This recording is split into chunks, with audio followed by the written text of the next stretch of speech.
Bionic Gloves presents the Hands-On Golf Podcast, bringing anatomy and hand function to the forefront of glove design to improve comfort, fit, and performance.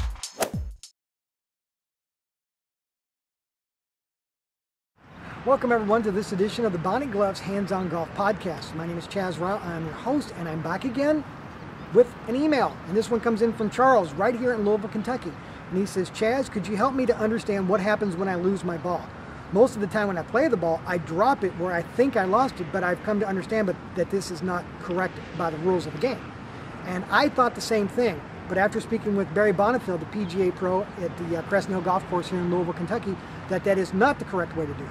And we're going to be working with him on the golf course to help us to better understand the rules of the game on what happens when you lose your ball. So Charles, thank you very much for submitting your idea and us using it, and in doing so, you get the Bionic Glove.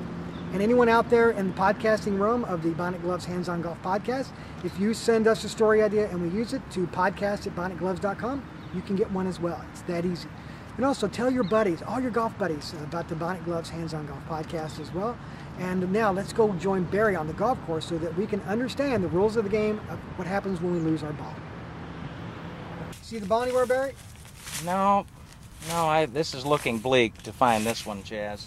Well, you know, this couldn't have come at a better time, actually, because I got another email, and you know, it actually is about losing your ball and what can we do when we lose a ball. In fact, it comes in from Charles from Louisville, Kentucky.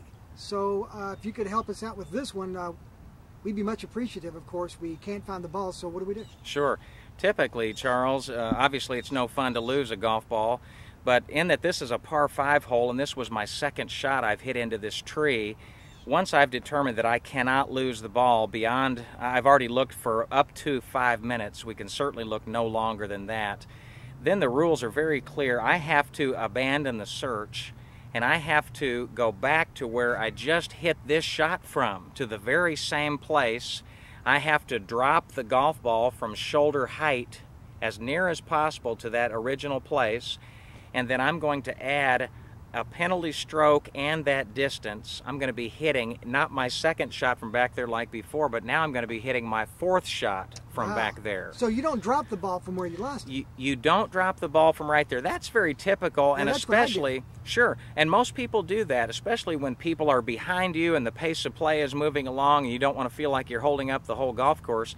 But one thing that may be beneficial, if you're back there and you see yourself hit the ball into a tree or into a wooded area, then sometimes it can be valuable to play a provisional ball. So set down another golf ball, let your playing partners know you were hitting a Titleist 1 on your first ball, now I'm going to be hitting a Titleist 3, and hit a Titleist 3 from back there, and that would be your 4th shot. And then if you find your first ball, then if I'm in this tree area here, I can take 2 club lengths no nearer the hole and hit from that point with a 1-shot penalty. So I'd be hitting then my 4th shot from up here instead of going all the way back there and hitting my 4th shot back there. But if I can't find it here, then I would go ahead and play that second ball that I played, that provisional ball, I should say, and then I've saved the time and the aggravation of going back with people behind me. Great. Well, Barry, thank you very much. And I'm going to go hit my ball because I'm tired of looking for it. Let's move on. Best to you.